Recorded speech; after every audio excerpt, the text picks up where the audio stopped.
Hey guys, my topic today is addiction um, and breathwork to help with that. So, addiction could apply to something obvious, acute, big, alcohol, drugs, gambling, sex addiction, to the point of losing your house or losing your relationship or something big, right? Huge consequences. But it can also apply to smaller things, seemingly smaller, because I think they can be big too. So, addiction to spending, shopping, addiction to Netflix or whatever you're watching, binge watching, this culture where we can watch episode after episode after episode of very addictive shows. Um, Addiction to sugar, food. Maybe it's not causing huge problems. Maybe it's not causing something you can see really obviously. Like maybe you're not gaining tons of weight or aware of a health condition, but it's still really profoundly affecting you. This sugar or caffeine or overeating or eating junk food, not getting healthy, whole foods. Um, yeah, even addictions to things like thinking.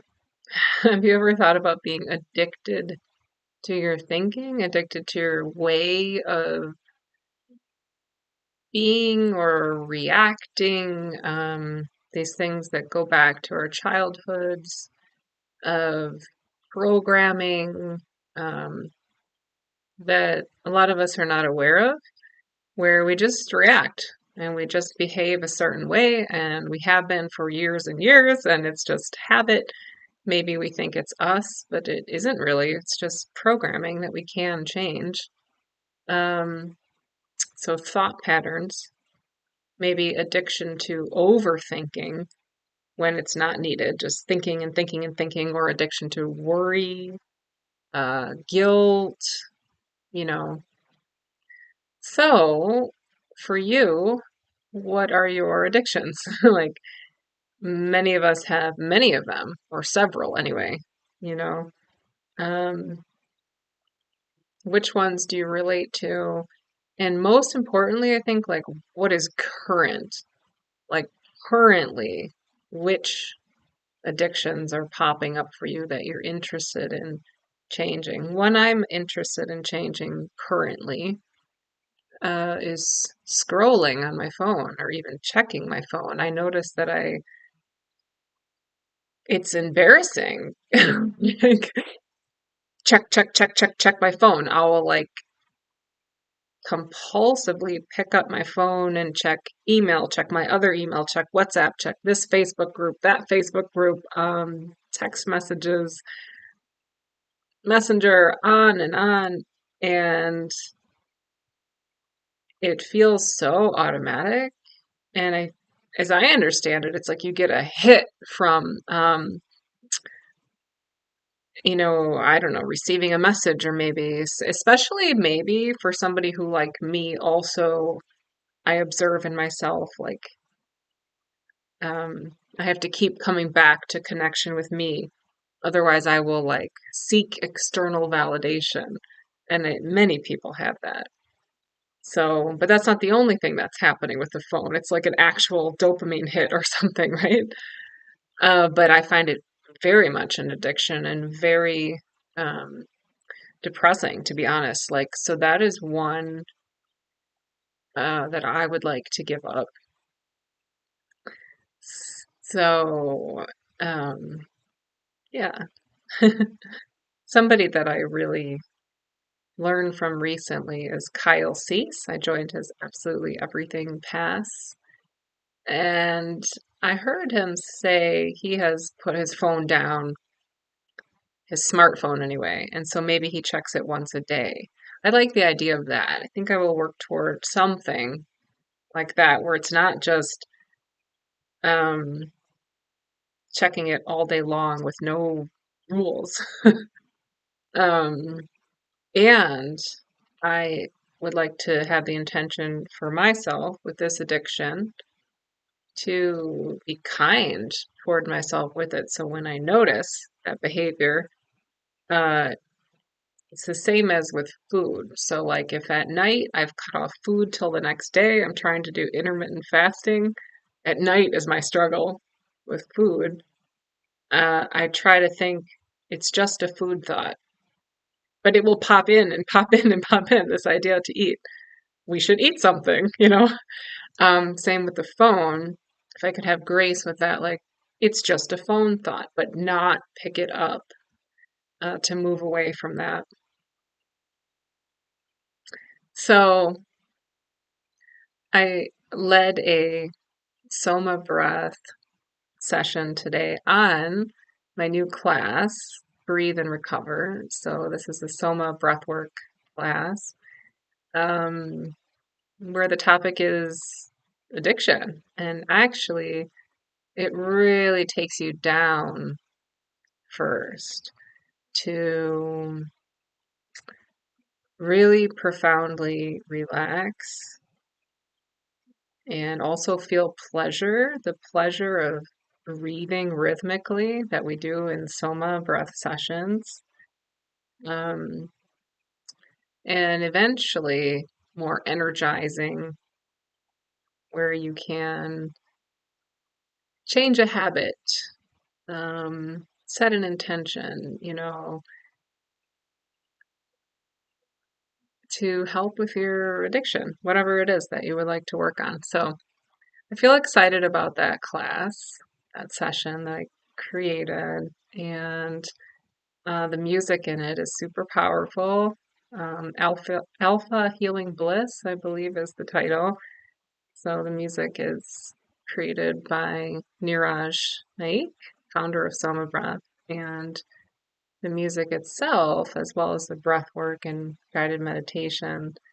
But the music itself can really help you engage your alpha brainwave states and just get into like a bliss state, um, and profound relaxation. And I just think when we are going to these outside things for our addictions, it's really helpful to start with really coming in, really grounding, really going down, down, down, into ourselves. So we can feel ourselves and see what's under there. Like when I want to distract with Netflix or food or alcohol or you name it, buying something. If you can push past that, even if you end up doing that behavior or using that substance or whatever it is, can you make it a little further before you do that? Because it can feel really scary to not do it, right? And have a lot of resistance. Like it can feel like a strong urge. Um, what is driving that? And can you sit with that for a minute? And also in these Soma breath sessions, you can get help for that. So you don't have to just like white knuckle it, right? Sitting in silence can for sure be beneficial, but if you need a little help, I love how Soma breath helps you. So these sessions, you can put your focus on the music, which is super healing and relaxing. Put your attention on the guidance that I provide or whoever is leading the session. Um, it's like having your hand held where when you can, despite it being scary, you can face that. Like, what is underneath that? What is driving me? What are my programs, my limiting beliefs? Like, because maybe you don't even realize, like, oh, I want to eat because I won't let myself relax, or I feel guilty, or whatever. You can't know. Maybe you sometimes consciously know, but I think a lot of times we don't even know unless we sit through that discomfort. Soma breath can help and go in and see what's there. And wow, if we could meet our needs and provide that to ourselves and feel love and feel profound relaxation, it can relieve that like need for these outside things and relief. And you can get that relief in this much healthier way. Get if you're seeking pleasure, it can be a very pleasurable experience. Soma Breathwork sessions, yeah, and maybe meet your needs ultimately. Of maybe there's a child part of you that needs some attention or whatever it is. So I don't need to go on and on, but I just wanted to touch on the subject of addiction today and recovery from it, and how, yeah, I just have this wonderful new session that I'm eager for people to try out and give me feedback and see if it's helpful for them with their addictions, small or big. So breathe and recover, and in community, it can be really helpful to have others present too and all be um, working on this together. We might have our own behaviors, addictions, but it's all like under the general heading, right, of addiction. So, yeah, um, let me know what you think. Love to hear any feedback whatsoever or what you're going through. And yeah, talk soon. Have a great day.